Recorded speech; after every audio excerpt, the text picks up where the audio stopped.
တိတဲ့ဟာလေးတစ်ချက်ပြောပြမှာပေါ့နော်။မနေ့ကဒီမှာတန်ရုံမှာသူတို့စာထုတ်သွားတဲ့ဟာရှိတယ်။စာထုတ်သွားတဲ့ဟာကိုရှိတော့တချို့ကမသိတဲ့ခါကျတော့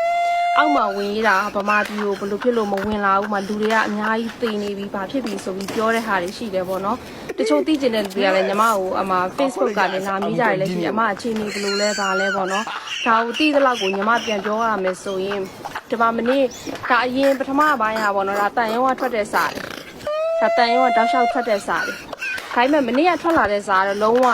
different ဖြစ်နေပါတယ်။ဒါလေးကိုသိဖို့လိုတယ်။သူကဘာကိုပြောလာတာလဲဆိုတော့ the military must stop violence against the people of Myanmar လို့ရေးထားတယ်။အဲ့ဒီဟာဘာကိုပြောလာလဲဆိုတော့ must stop ဆိုတာရက်ကိုရက်ရမယ်လို့ပြောတာပါ။ကျမတို့ဒီမှာပုံမှန်အမိတ်ပေးတာနဲ့ထောက်ပြီးပြောတာနဲ့မတူပါဘူး။အရင်ဆိုရင်သူတို့ပြောတာရက်တင်တယ်နော်ရက်တင်တယ်နော်ပြောတာနဲ့ရက်ကိုရက်ကမယ်လို့ပြောပြီးအမိတ်ပြောတာနဲ့ကွာပါတယ်။မနေ့ကသူတို့ထုတ်လိုက်တဲ့စာကဒါလုံးဝ different ဖြစ်နေပါတယ်ပေါ့နော်။ဒါဆိုသူတို့ကြီးကြီးပိုင်းနေမှာလုံးဝကို attention ထားနေတာပါ။ကျမတို့ဒီမြန်မာနိုင်ငံနဲ့က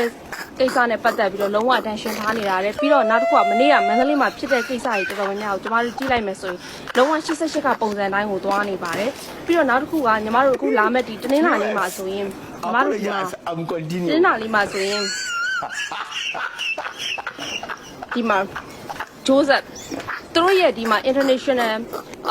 ဘောနော်ဒီသူတို့နိုင်ငံသားရေးဝင်ကြီးဌာနတွေအကုန်လုံးရဲ့ဒီမှာအစည်းအဝေးရှိတယ်တင်းနေတာလေးမှာအဲ့ဒီမှာဒီမှာဂျိုးဇက်ဆိုရင် तू ကလုံးဝမြန်မာနိုင်ငံအရေးနဲ့ပတ်သက်ပြီးလုံးဝကို तू ကပြောမှာအဲ့ဒီမတိုင်ခင်မှာ तू ကဒီမှာမြန်မာနိုင်ငံထဲမှာဘာလို့လုပ်တာလဲဆိုတော့ server war ကိုခံတီးနေတာပါအဓိကဒီ server war ဖြစ်သွားပြီဆိုရင်ညီမတို့ဒီ UN တို့ဘာလို့ဘယ်သူမှလာကူညီလို့မရပါဘူးဘယ်သူပဲလာလုပ်လို့မရပါဘူးဘာလို့မင်းအောင်လိုင်းတို့ကဒီရေတက်မှာဒီလိုစစ်ရေးတွေပြပြီးတော့သူတို့ကဘာလို့တော့မယ်ဆိုတော့သူတို့သိနေပါတယ်ဒါပေမဲ့ဒီမှာနိုင်ငံခြားကဝင်လာနိုင်ငံခြားတစ်ခုကဒီနိုင်ငံတစ်ခုကိုဝင်လာတော့မယ်ဆိုအဆင့်တွေအများကြီးကြော်ဖြစ်ရပါတယ်ညီမတို့တို့ဒီအပေါ်ကယုံနေမှာလေသူတို့ step by step အဆင့်အများကြီးရှိတယ်လှုပ်ချင်တယ်လို့လှုပ်ပြီးဒီနေ့ကလည်းဒီနေ့ရန်ဖြစ်တယ်ငါမနှက်ဖန်လာမယ်ဝင်လာမယ်လှုပ်လို့မရပါဘူးပြီးတော့ညီမတို့အခုဒီမှာ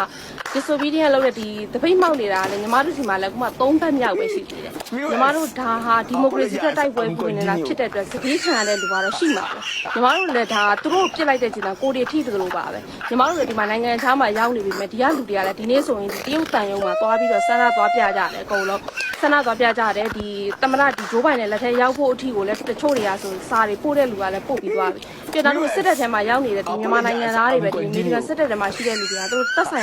်ရအလုပ်လုပ်နေကြဆွမ်းနာပြောသလိုပေါ့လူတွေက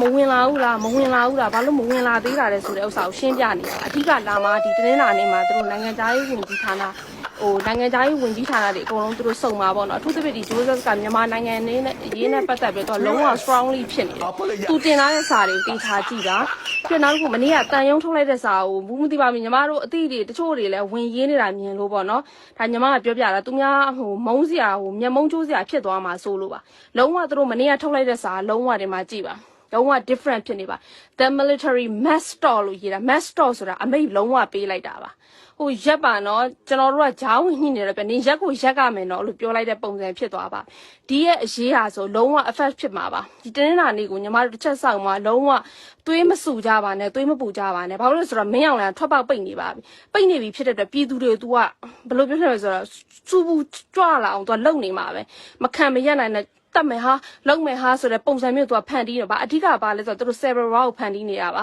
ါဒီကလို့ server war ဖြစ်သွားပြီဆိုဆွမ်းနာညီမပြောသလိုပဲဘယ်သူမှဝင်လာလို့မရတော့ပါဘူး तू ကနောက်ဆုံးပိတ်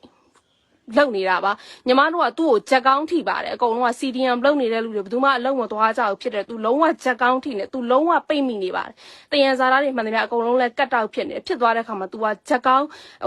းထိသွားတဲ့အခါမှာ तू ကရှုံးမဲပြီးတော့ဘာလို့ရမလဲနောက်ဆုံးအကွက်ကိုထုတ်သုံးနေတယ်အဲ့ဒီချိန်မှာညီမတို့ကအုံနောက်ရှိနဲ့သွားဖို့ပဲအရေးကြီးပါညီမအရန်စိုးရင်ပါတယ်ညီမပြီးမှာတကယ်လို့မြတ်တစ်ခုဆက်ဖြစ်သွားမယ်ဆိုရင်မလွယ်ပါဘူ